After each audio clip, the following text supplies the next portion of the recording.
அனைவருக்கும் வணக்கம். இந்த காணொளியை 18 வயதுக்கு கீழ் இருப்பவர்கள் தயவு செய்து பார்க்க வேண்டாம். இந்த காணொளியில் முகம் சுளிக்கக்கூடிய வகையில் வார்த்தைகள் இருக்கும், ஆபாசமான வார்த்தைகள் இருக்கும். ஆகவே 18 வயதுக்கு கீழே இருக்கிறவங்க, இதயம் பலவீனமானவங்க, பிரெக்னென்ட் லேடிஸ் இந்த வீடியோவை பார்க்காதீங்க. என்னடா ஆபாச வார்த்தைலாம் சொல்ற, ஏதாவது கெட்ட வார்த்தைலாம் போட்டு பேச போறியா அப்படின்னு கேட்டீங்கன்னா இல்லைங்க. இந்த அணில் குஞ்சுகள் போட்ட கெட்ட வார்த்தைகள், இந்த அணில் குஞ்சுகள் என்னெல்லாம் பண்ணிக்கிட்டு இருக்கானுங்க, என்னெல்லாம் பேசுகிறானுங்க அப்படின்றது தான் இந்த காணொலியில் பார்க்க போகிறோம்.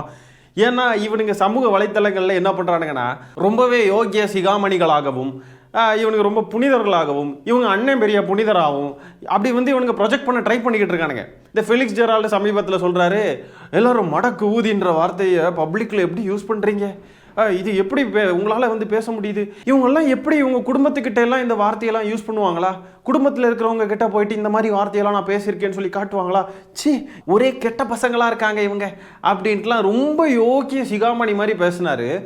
அதனால இந்த தாவேகாரனுங்க என்னெல்லாம் பண்ணுறானுங்க அப்படின்றதெல்லாம் நம்ம பார்க்கணும் இல்லையா, என்னெல்லாம் பேசுகிறானுங்க, எப்படியெல்லாம் அப்யூஸ் பண்ணுறானுங்கன்னு. எனக்கு பர்சனலாக வந்த மெசேஜஸ் எல்லாம் நான் ஷேர் பண்ண போகிறேன் ஒரு பக்கம். இன்னொரு பக்கம் பார்த்தீங்கன்னா, கட்சி மாறுறது, நிலைப்பாடு மாறுற விஷயம்னு எடுத்துக்கிட்டா, தாவேக்கால இருந்து வெளியே போகிறாங்க, இல்லை தாவேக்காவுக்கு விஜயை சப்போர்ட் பண்ணிக்கிட்டு வெளியே போகிறவங்களெல்லாம் பச்சோந்தின்றது, துரோகின்றது, என்னமோ பெரிய துரோகம் செஞ்சு பச்சை துரோகம் பண்ணிட்ட மாதிரி அப்படியே பச்சோந்தி அதிதுன்னு போட்டு ரொம்ப அபியூஸ் பண்ணுறானுங்க. ஆனால் வேற கட்சிகளுக்கோ இல்லை வேற நபர்களுக்கோ ஆதரவு தெரிவிச்சுக்கிட்டு இருந்துக்கிட்டு தாவேக்காவுக்கு ஆதரவு தெரிவிக்கிறாங்க அப்படின்னு சொன்னாக்க அப்படியே அவங்களெல்லாம் புனிதர்கள். என்னங்கடா இது? தலைமை தற்குறிகளை பார்த்தா ஆதவ அர்ஜுனா, செங்கோட்டையன், விஜயை பார்த்தீங்கன்னா பல கட்சிகளுக்கு அணிலா வேலை பார்த்துக்கிட்டு, பல கட்சிகள் காங்கிரஸ், திமுக அங்கே இங்கேன்னு தாவிக்கிட்டு இப்போதான் ஒரு கட்சி ஆரம்பிச்சிருக்காப்ல. சிடிஆர் நிர்மல்குமார் அவங்க இவங்க எல்லாரும் எடுத்து பார்த்தீங்கன்னா ஒவ்வொருத்தர் ஒவ்வொரு கட்சி ஒவ்வொரு நிலைப்பாட்டில் ஆதரவு தெரிவிச்சுக்கிட்டு இருந்தவங்க தான். அவங்கெல்லாம் இப்போ தாவேக்கால சேர்ந்த உடனே எல்லாரும் நல்லவங்க, எல்லாரும் வல்லவங்க. ஆனால் தாவேக்கால இருந்து வெளியே போயிட்டாங்கன்னு சொன்னாக்க அவங்கெல்லாம் கெட்டவங்க. எக்ஸாம்பிளுக்கு இந்த வைஷ்ணவின்ற பொண்ணாவது அரசியல் கட்சியில் சேர்ந்துக்கிட்டு அரசியல் நிலைப்பாடு மாறி இருக்குன்னு சொல்லலாம். நான்லாம் பார்த்தீங்கன்னா விஜய் ரசிகனாக இருந்தேன். ஒரு காலத்தில் விஜய் ரசிகனாக தான் இருந்தேன். அது அரசியல் கூட கிடையாது, அது படம், சினிமா. அதில் ரசிகனாக இருந்து இன்னைக்கு விஜய்க்கு எதிரான நிலைப்பாடு எடுத்திருக்கேன் அரசியல்னு உடனே இவனுங்களுக்கு அதை டிஃப்ரென்ஷியேட் பண்ணுறதுக்கே தெரில. அரசியல் வேற, சினிமா வேற. சினிமாவில் ரசிகனாக இருக்கலாம், அது எவனாக இருந்தாலுமே ரசிக்கலாம்.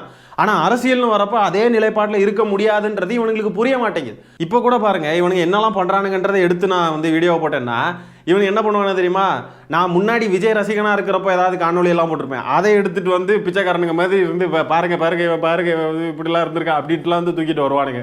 ஆனால் இன்னைக்கு தாவேக்கால இருக்கக்கூடிய இந்த லயோலா மணி, ராம்குமார் இந்த மாதிரிப்பட்ட நபர்களுடைய முன்னாடி அவங்களுடைய அரசியல் நிலைப்பாடுகள் என்னவா இருந்திருக்குன்றதை பார்ப்போமா. ஒரு ரசிக நிலைப்பாட்டில் விஜயின் ரசிகனாக இருந்து அரசியல் நிலைப்பாட்டில் விஜய்க்கு எதிராக மாறின என்னையவே இவ்வளோ அபியூஸ் பண்ணுறானுங்கன்னா, அரசியல் நிலைப்பாட்டில் திமுகவுக்கும் வேற கட்சிகளுக்கும் சப்போர்ட் பண்ணிக்கிட்டு இருந்தவனுங்க இன்னைக்கு அரசியல் நிலைப்பாட்டில் விஜய்க்கு சப்போர்ட் பண்ணுறானுங்க. இவனுங்க எப்படிப்பட்டவனுங்களா இருக்கணும், இவனுங்களா அப்போ எப்படி பேசணும்? ஆனால் தாவேகாரங்க அவங்களெல்லாம் பேச மாட்டானுங்க. நான் இன்னைக்கும் விஜய் ரசிகன் தாங்க, உண்மையாலுமே நான் ஒத்துக்கிறேன். ஏன்னா முன்னாடியெல்லாம் சினிமாவில் விஜயை ரசிச்சுக்கிட்டு இருந்தேன், இன்னைக்கு பார்த்தீங்கன்னா ரசிக்கிறேன். அரசியலில் எப்படா வருவார், எப்படா பேசுவார், கோமாளித்தனமாக ஏதாவது பண்ணுவார், அதை எடுத்து வச்சு கண்டென்ட் ஆக்கலாம், ரசித்து ருசித்து அடின்னு அடிக்கலாம். அப்படியே ரசிகனாக தான் இன்றைக்கும் நான் இருக்கேன். உண்மையாலுமே விஜய்க்கு ரசிகன் தான். முதல்ல இந்த லயோலா மணியை பற்றி பார்ப்போம். இப்போது தாவேக்காவோட கொள்கை பரப்பு இணை செயலாளர். சரி, ஏதோ ஒரு விசிகாவை சேர்ந்த எம்எல்ஏவுக்கு கொஞ்சம் வேலையெல்லாம் பார்த்ததாகவும் கேள்விப்பட்டேன். இன்னொரு பக்கம் பார்த்தீங்கன்னா, உடல் உறுப்பு தானம் செய்வோரின் இறுதிச் சடங்கு அரசு மரியாதையோடு நடக்கும்னு சொல்லி அறிவிச்சிருக்கிற மாண்புமிகு தமிழ்நாடு முதலமைச்சர் திரு மு.க. ஸ்டாலின் அவர்களுக்கு எனது பாராட்டுகளையும் நன்றியையும் தெரிவித்துக் கொள்கிறேன். இளையோலா மணி. என்ன இளையோலா? இலை மலர்ந்தால் ஈழம் மலரும் அந்த இலையா? அதுவும் பச்சை கலரில் இருக்கு பேரு, இளையோலா மணி. அடுத்தது பாருங்க, தமிழ்நாடு அரசுடைய கலைஞர் மகளிர் உரிமை தொகை திட்டத்தின் கீழே தகுதி வாய்ந்த பெண்களுக்கு ரூபாய் 1000 வரவு வைக்கும் திட்டத்தை நடைமுறைப்படுத்திய மாண்புமிகு தமிழ்நாடு முதலமைச்சர் திரு மு.க. ஸ்டாலின் அவர்களை பாராட்டுகிறோம். விண்ணப்பித்தும் அந்த 1000 ரூபாய் கிடைக்காத தகுதி வாய்ந்த பெண்களுக்கு நிதி கிடைக்க விரைந்து நடவடிக்கை எடுங்கள். இப்படிக்கு உங்கள் இளையோலா மணி. இளையோலா மணி, இளையோலா மணி. என்ன ப்ரோ, அரசியல் நிலைப்பாட்டில் நீங்கள் மாறி இருக்கீங்களே. திமுகவுக்கு ஆதரவு தெரிவிச்சிங்க, இங்கே இருந்த இடதுசாரி கட்சிகளுக்கு ஆதரவு தெரிவிச்சிருக்கீங்க, இப்போ என்ன விஜய்க்கு ஆதரவு தெரிவிக்கிறீங்க, இதெல்லாம் தவறு இல்லையா? அக்கார்டிங் டு இவங்க தாவைக்கா காரணங்க. நாங்கள் அப்படி சொல்ல மாட்டோம். உங்களுடைய அரசியல் நிலைப்பாடு, உங்களுடைய விருப்பம், உங்களுடைய புரிதல், உங்களுடைய ஆசை, உங்களுடைய எதிர்பார்ப்புக்கு ஏற்ற மாதிரி நீங்க ஒரு கட்சி ஆதரிக்கிறீங்க, அது உங்க பிரச்சனை, உங்க விருப்பம். ஆனா உங்க கட்சிக்காரங்களுக்கு இந்த புரிதல் இல்லையே, என்ன பண்றது? அதனாலதான் நாங்க இதெல்லாம் எடுத்துட்டு வந்து இங்க கொட்ட வேண்டியது இருக்கு. இளையோலா மணி அவர்களே.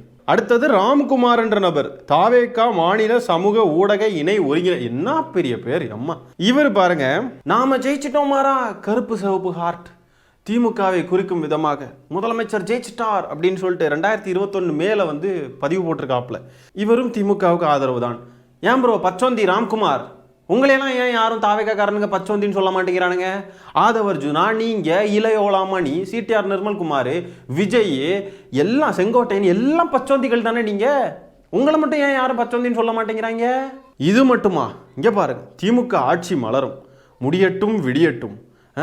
ஐயோயோ, செம்மல்ல கலைஞர் ஸ்டாலின், செம்ம பா. கடைசியாக திட்டங்கள் கொண்டு வந்ததே திமுக தான். அடடா, திமுக எம்எல்ஏக்கள் அனைவரும் சென்னை வர உத்தரவு. இனி எங்க ஆட்டம் ஆரம்பம், எங்க ஆட்டம். இதெல்லாம் பச்சோந்தித்தனம் இல்லை, பார்த்துக்கோங்க. கலைஞர் 95ன்னு யூடியூப்ல போட்டு பார்த்தேன். சத்தியமா சொல்றேன், பேசினவங்க எல்லாம் கலைஞர் சாதனை பத்தி ஒன்று சொல்லும்போது அவர் மட்டும் இல்லைன்னா தமிழ்நாடு நாசமா போயிருக்குன்றதை மட்டும் உறுதியா சொல்லலான்னு சொல்லிட்டு போட்டிருக்காப்ல. ஆனா இவங்க தலைவர் மேடையில ஏறி திமுக எதுவுமே செய்யலை, திமுக தீய சக்தி, இத்தனை வருஷம் ஆண்ட ஆட்சி வந்து சரியே இல்லை, அது அதிமுகவோ திமுகவோன்னு சொல்லிட்டு கலைஞர் அவர்களுடைய ஆட்சி பீரியடையும் தானே இவர் வந்து இப்போ மென்ஷன் பண்ணுறாரு விஜய். அதை இன்னைக்கு உட்கார்ந்துருந்து கைத்தட்டி விசில் அடிக்கிறானுங்க இப்படியெல்லாம் பதிவு போட்டவனுங்க. இதெல்லாம் பச்சோந்தித்தனம் இல்லையா? இங்கே பாருங்க, அந்த லோயலா மணி, தமிழ் தேசியத்துடைய கடைசி தமிழ் போராளி அண்ணன் சீமான் எனக்கு மிகவும் நெருக்கமானவர், என் உடன் பிறவா அண்ணன். இன்னும் எத்தனை கட்சி இருக்கு? இவங்க ஹிஸ்டரி எல்லாம் தோண்டி பார்த்தோம்னா இன்னும் நிறைய இருக்கும் போலயே.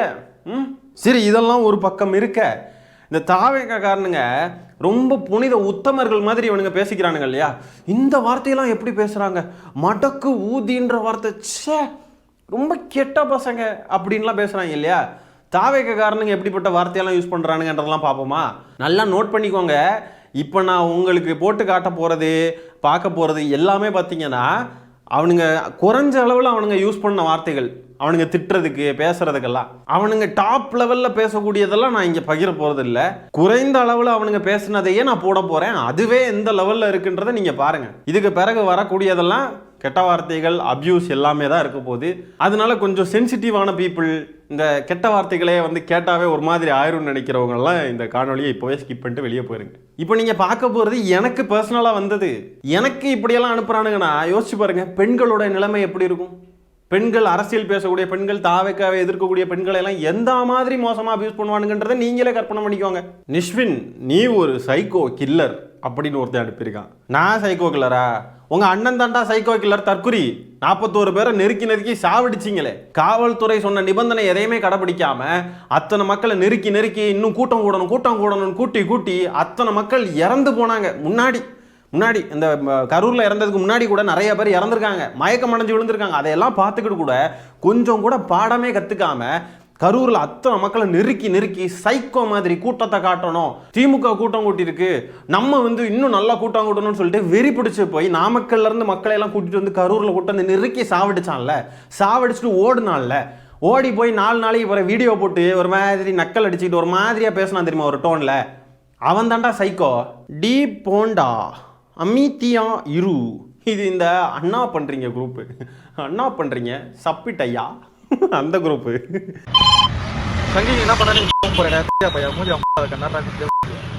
இவன் என்ன சொன்னானே எனக்கு தெரியல, ஏதோ 2 கெட்ட வார்த்தை மட்டும் கேட்டுச்சு, அவ்வளவுதான்.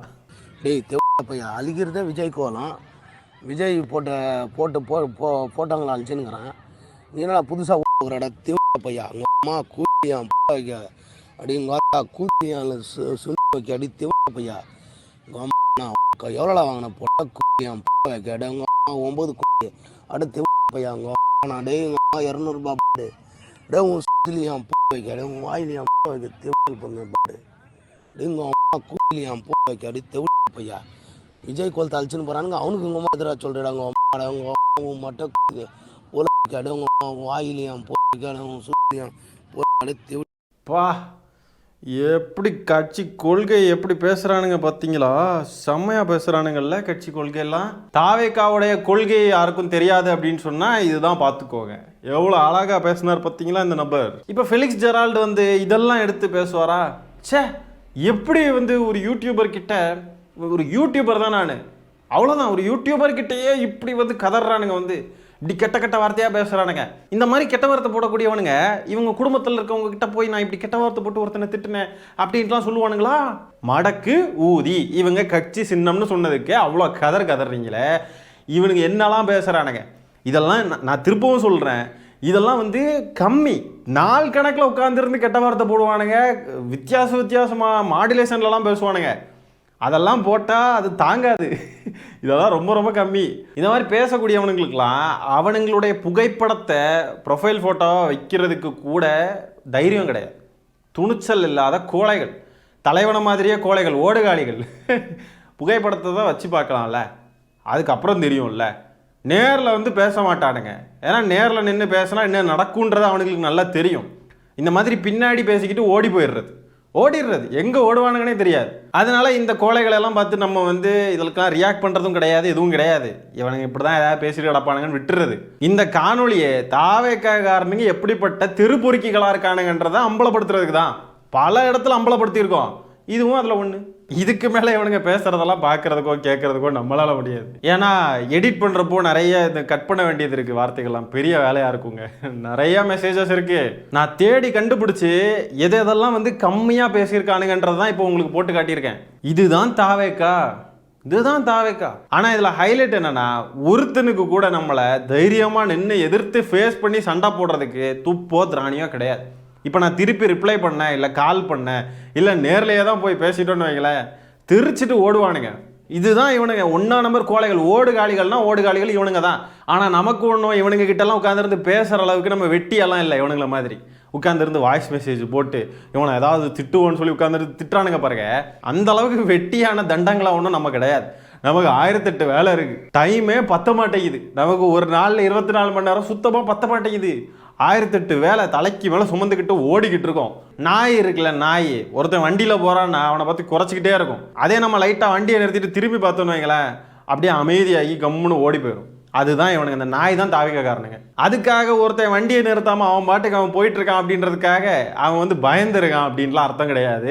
அவனுக்கு 1008 வேலை இருக்கும். இந்த நாயை இருந்து பார்த்துக்கிட்டு இந்த நாயை டீல் பண்ணுறதுலாம் அவன் வேலை கிடையாதுன்ற மாதிரி தான் நமக்கு வந்து சூழ்நிலை இருக்குது. இன்னும் இந்த தாவேக்காரனுங்க இந்த காணொலிக்கு ஏதாவது பண்ணுவானுங்க, வரிசையாக பார்ப்போம்.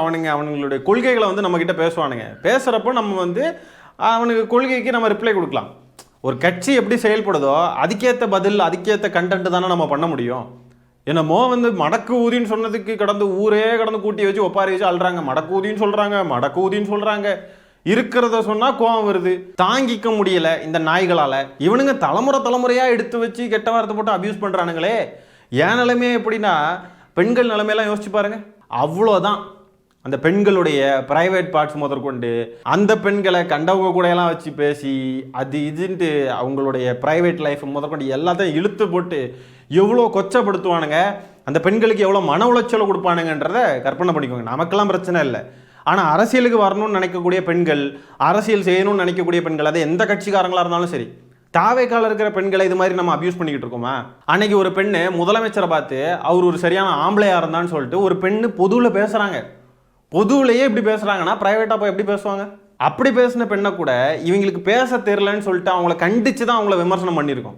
அவங்கள அதுக்கு மேலே அபியூஸ் பண்ணல, எதுவும் தப்புதப்பாலாம் எதுவும் நம்ம பேசலை. ஆனால் விஜய்க்கு எதிராக பேசுகிறோம், விஜய்க்கு எதிராக விமர்சனம் வைக்கிறோன்ற ஒரே காரணத்துக்காக எந்த அளவுக்கு மோசமாக பேசுகிறானுங்கன்றதை பாருங்க. இதில் பெண்களுடைய நிலைமை ஐயோ தான். விஜய்க்கு எதிராக யாரும் பேசக்கூடாது, யாரும் செயல்படக்கூடாது.